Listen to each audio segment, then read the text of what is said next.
1 Samuel 3, verset 7. Regarde ce qui est 1 Samuel 3, verset 7.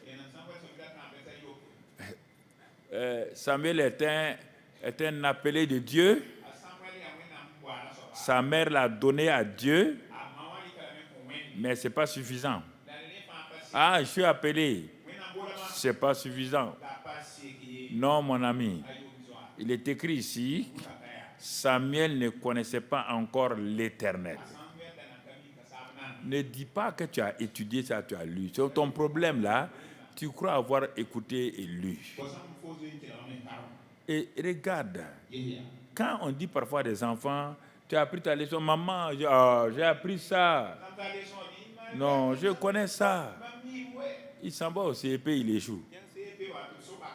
Il redouble encore. Tu as appris ta leçon, maman, on a vu ça l'année passée. Si tu avais vu ça l'année passée, tu n'avais pas échoué.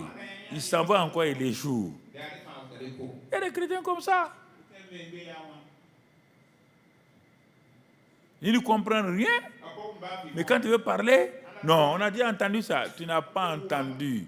Si tu avais entendu là, tu ne serais pas à ce niveau-là. Tu ne serais pas en train de haïr les gens. Si tu avais entendu le pardon là, tu vas arrêter. Si tu connais le pardon, tu vas plus haïr quelqu'un. Tu sais pas, tu ne connais pas le pardon, que tu continues à haïr les gens. Tu ne connais pas d'où vient le pardon. Qu'est-ce que le pardon fait? Qu'est-ce que le manque de pardon fait? Si tu connaissais tout ça là, le pardon là, ça sera facile pour toi. C'est la même chose. Sa mère l'a donné à Dieu. Et elle est partie donner ça au sacrificateur Élie. J'ai prêté cet enfant-là à Dieu toute sa vie. Mais il ne connaît pas Dieu. Il ne connaît pas Dieu. Il est dans la maison de Dieu, mais il ne connaît pas Dieu. Tu es dans la maison de Dieu, mais tu ne connais pas Dieu. Tu ne connais pas. Sinon, il y a des choses que tu ne ferais jamais. Si tu connaissais Dieu là, tu ne l'allais jamais le faire. Joseph connaissait Dieu. C'est pourquoi il y a des choses que quand les gens demandent de faire, Joseph dit non. Il dit parler derrière mon père. Il dit à ses grands frères là. Ses grands frères là s'asseyaient. Il critiquait son papa. Papa a fait comme ça, maman a fait comme ça. Joseph a dit hey, moi je ne me mêle pas de ça. Là. Quand il vient seulement, papa, je ne vais pas être maudit. Voilà, les voilà assis. Hein. Ils ont dit ça sur toi, ils ont dit ça là. À cause de ça, ses grands frères ne l'aimaient pas.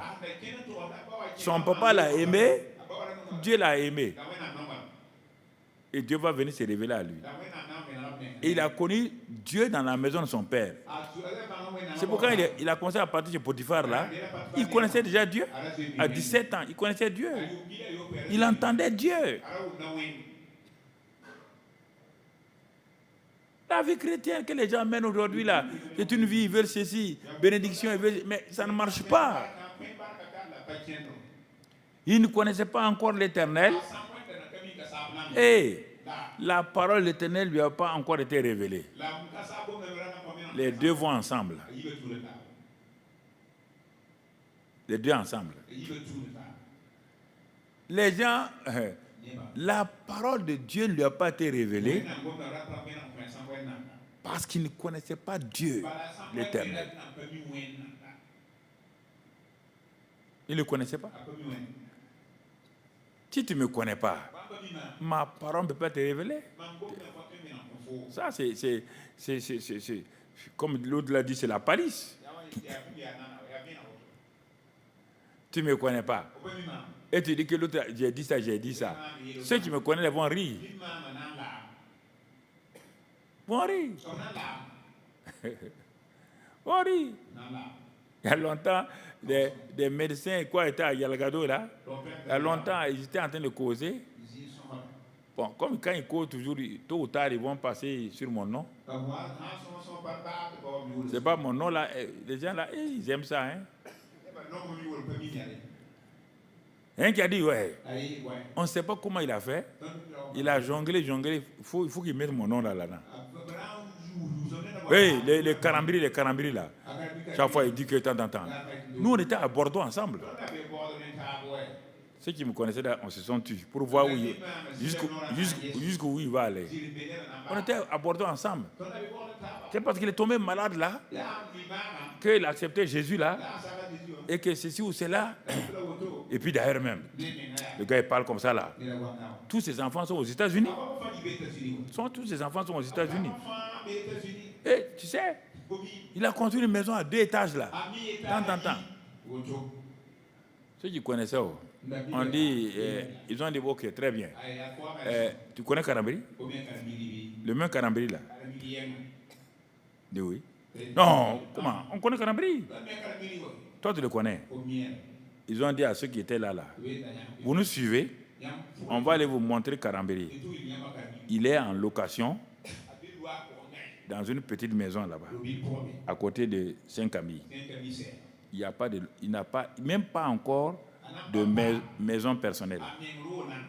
Le gars a pris son argent, il a aidé les églises. Un. Deuxièmement, ses enfants ne sont pas aux États-Unis. Ses enfants sont avec nous ici. Troisièmement, il n'y a pas d'État chez Karambiri. Il dit, mais si c'est faux, suivez-nous. Quand c'est comme ça, seulement l'homme dit, bon, ok.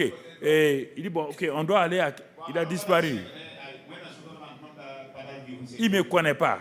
Il ne peut pas connaître ma vie.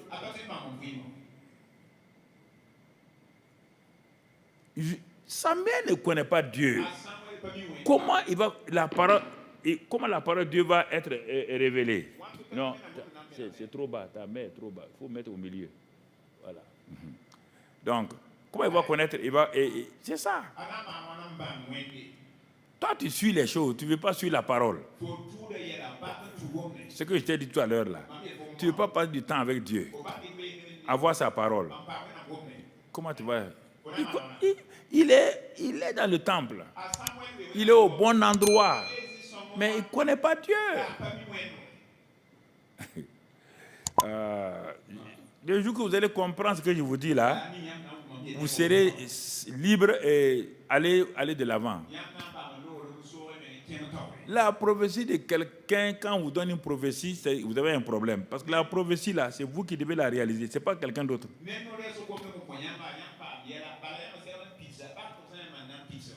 Il ne connaît pas? Pourquoi?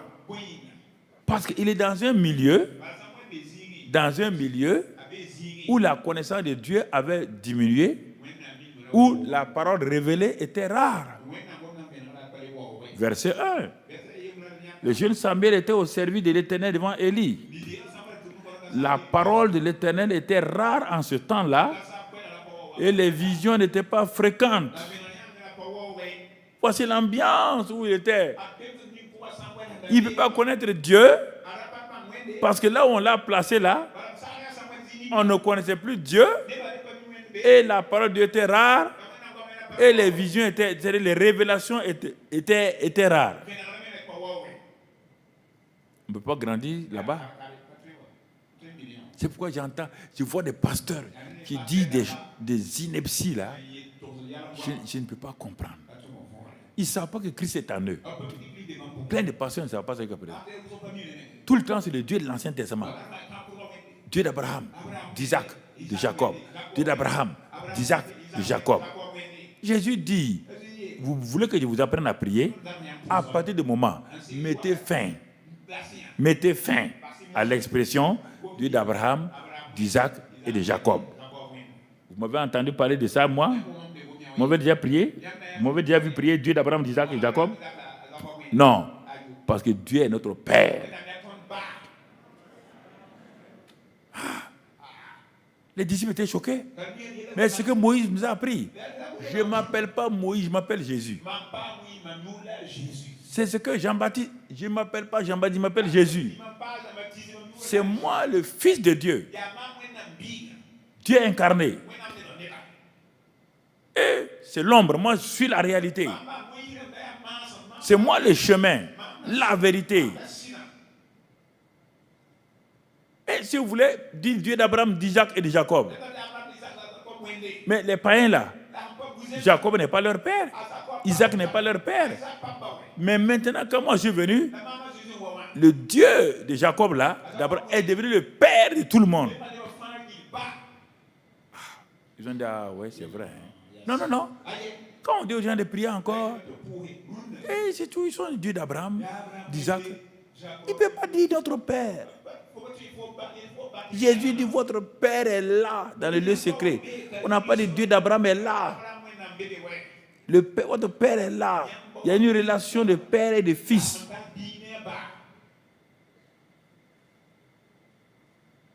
Mais je vous enseigne ça il y a longtemps, mais quand vous quittez là, vous avez veillé quelque part à, je ne sais pas moi, un ongre maçon ou bien... voilà, c'est ça. Ok.